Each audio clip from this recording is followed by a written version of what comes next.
Hello and welcome back to Yapping About Sports. And on today's show, as I'm currently recording on Friday, August 14th, after a 6-22 May, after being 22 and 38, or 22 and 38 or 22 and 36 in May or June, the Detroit Tigers are currently in sole possession of the third and final wild card spot in the American League with a 60 and 61 record. And even though we're one game below 500, I didn't say I would begin to take this team entirely seriously until I got to 500, but they got into a playoff spot before needing to get to that 500 marker. Will enter this weekend with everything set in front of them, and if the weekend goes well and they sweep the Chicago White Sox, the Detroit Tigers will be in first place of the American League Central on Monday morning with a clean 3-game sweep of the Chicago White Sox. That is what they have in front of them. That is the opportunity they have presented themselves after winning yet another series. They've won 7 straight series on the road. They've won 4 straight series overall.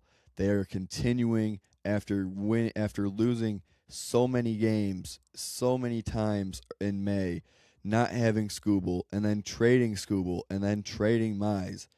And you still, at times, until Flaherty and Verlander are back into somewhat form, this rotation will not be filled out entirely. You're still going to have to deal with Drew Anderson. I think once you're able to get Drew Anderson out of this rotation and back into a bullpen role, I think it'll sort of level some things out. But the two names that I would be looking at now would be Brant Herter would be one of them, and see when River Ryan is finally able to make his Detroit Tigers debut, because I think Herter will literally help a lot. I do think that having a left-handed arm, having a middle relief to a late-inning bullpen arm that has been with the Tigers for these postseason runs starting in 2024, being one of the main focal points in winning a couple postseason games between Houston and Cleveland during that span. So you can't discredit what a lot of these arms have done. It really does suck, though, that arms like Hannafy, Gunther, and Bo Brisky and so on and so forth are unfortunately not able to be on this roster right now helping out this bullpen and team. And if they keep winning, they keep winning. Focusing on Thursday afternoon's game, I was not able to be in attendance, was able to watch the replay when I got home from work, and the Tigers just pitched a shutout without striking out a single Cleveland Guardian. Believe that is a first in franchise history, and they win 3-0. Only needed the one run early on, and they could have gotten more. I'm pretty sure it was a fielder's choice with the bases loaded that left second and third. In the bottom of the third, with 2 runners in scoring position, Tigers were not able to come through to add on more to make it just keep it at a 1-0 game. The offense would not score again until Valencia hits a solo home run, and then they would add on some more insurance with a Spencer Torkelson RBI base hit later in this one. That would be how the Tigers' offense would supply the 3 runs. Cater Montero would throw, I believe, 5 1/3 of scoreless baseball. I know that Kenley Jansen would come on to get the save once again. And Tyler Holton once again with a scoreless outing. He has been pitching a lot better this second half of the season, especially since June 1st and into the second half of the season. He has been a trusted arm, but again, the equation will continue to happen as you get down the stretch and as you get into postseason conversation. If you end up back in there this season in 2026 for a third consecutive season in a row, is once you hit that 7th inning, today it still is walking on eggshells. You're not sure what you're going to get once Montero leaves that game. And for the fact that this bullpen gave up 0 runs and that the Tigers are able to win yet another shutout and take another series, this time over Cleveland, who I look at win totals because you don't know how many total games each team has played up to this point, but you do know how many games that each team has won. So I always look at, I want to have more wins than the team we're playing, and I don't like that difference entering Thursday night's or Thursday afternoon's game was only won at 59 and 58 between the two win differentials. 58 entering at Thursday's game for Cleveland, and 59 wins for Detroit, obviously, as they get their 60th win on the season. Not quite as drastic of a playoff shift as we saw 2 seasons ago, where the Tigers had less than a 1% chance of making the postseason at that point in time and shifted it all the way into gear to make a postseason run. But I think that there's going to be more frustration than not, and I think that if you played your cards right, you should have been buyers and you should have been going all for it all with Tarek Skubal. But I'm not going to go down that route. I'm going in reality. The reality of the situation is we have Jackson Jobe and Troy Melton pitching back-to-back in this rotation with a chance at a division lead coming if they win and both of them do their jobs. So I'm looking forward all ahead to Friday night. I will be there tonight watching, I believe it will be Jackson Jobe toe the rubber, and then it will be Troy Melton, and we will see what Sunday afternoon brings. But after yet another series win, the Tigers are back firmly in the postseason in the picture after a Texas Rangers 7-0 loss in LA to the Angels. That would be major. It would be a major game. The Twins also played today. That was another game that should have been circled. The Phillies beat the Twins. So the two major teams between the Twins and the Rangers, and you beat the Guardians, who were only a half game right behind you on your tail. You create space for a day, and you have more opportunity ahead for you tomorrow. At this point, I'm not worried about it because we know what this team is at this given time.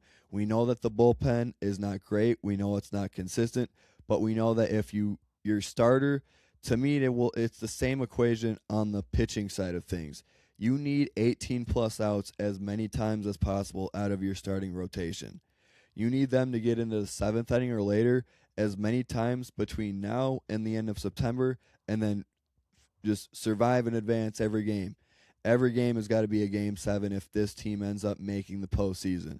Because you look at the 5 teams that are going to be ahead of them, if it ends up being the White Sox and the Rays, and between the Astros and the Rangers, personally, I hope it's the Astros again with Yordan Alvarez and Jose Altuve. Because for me, as a supporter of these teams, I don't shy away from the competition as a fan. I would rather my teams win at the peak. I can take that Michigan has beat Michigan State 4 straight years in football, but hasn't that been the expectation? Has there been a single game out of the past 4 years where anybody has walked in thinking Michigan State's a better team?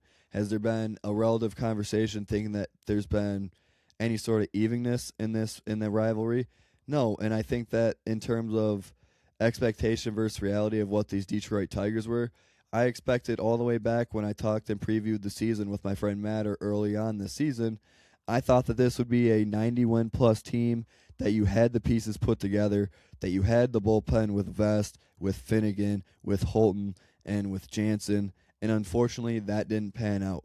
You had Jansen, who has 15 saves on the season, but in the same breath has also blown some crucial games, and just this past series against Cleveland had the tying run on first and the go-ahead run at the plate with the bases loaded in the top of the 9th with a 2-run lead. So I'm not going to, shy away from the reality of the situation, that we need the starting pitchers to really continue to carry, and we need the offense to just score more runs.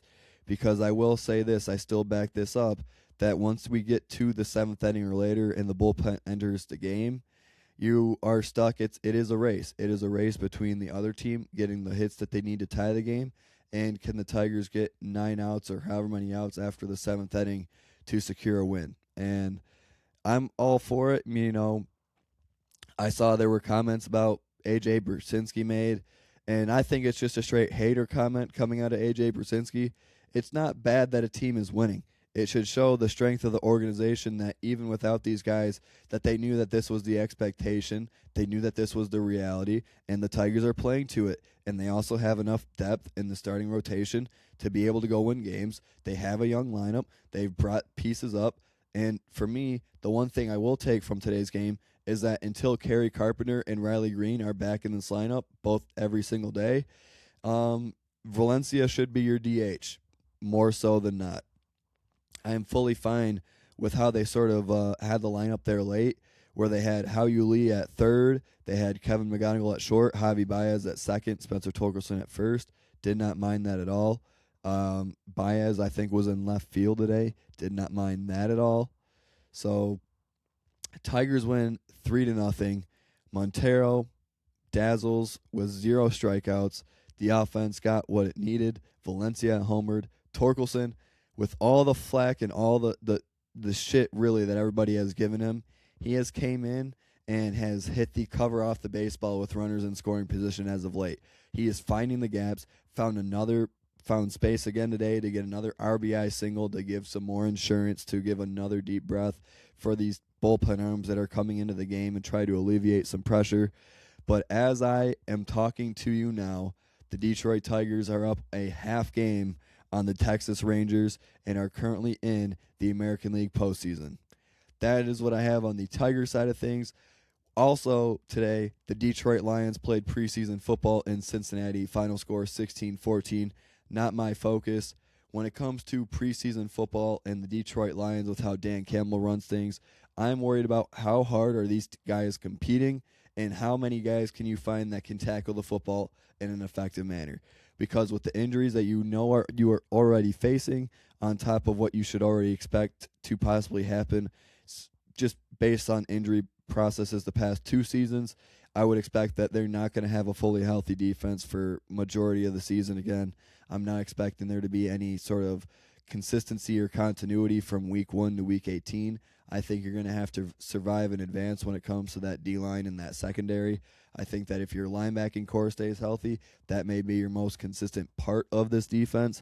But you have a lot of question marks at corner and at safety until Branch, and if Joseph ever plays this season, and you have a lot of depth issues behind Aiden Hutchinson and Ali McNeil and company on that defensive line.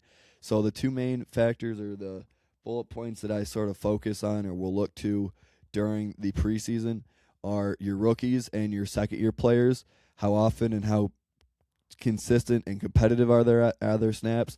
And tonight I was really watching the backup quarterback position because we still want to have somebody. For me, as a backup quarterback, you just have to be the reason that your team doesn't lose. You know, don't be the reason your team loses a game if you have a backup quarterback and you ever have to play them because of a Goff injury. So that's all that I really ask out of Luke Altmaier or Josh Dobbs, and I'm happy that they got a veteran arm. You know, it's not that it has to be a top end NFL quarterback talent in terms of the backup pool, but I think Dobbs and Altmaier are 2 competitive quarterbacks.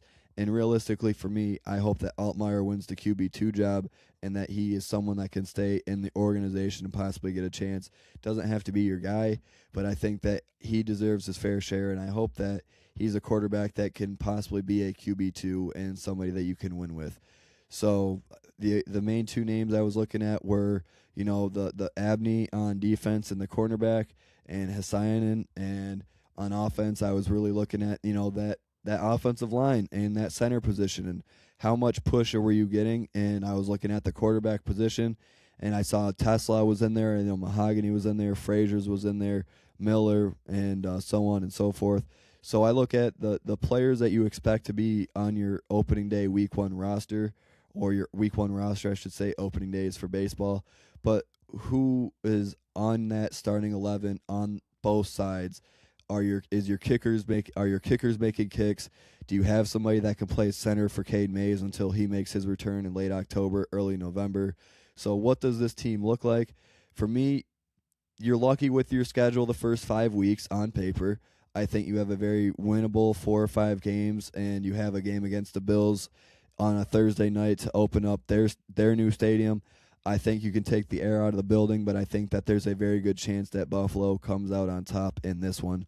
We'll have more football talk when the calendar hits September, because the Spartans do not play until Friday, September 4th.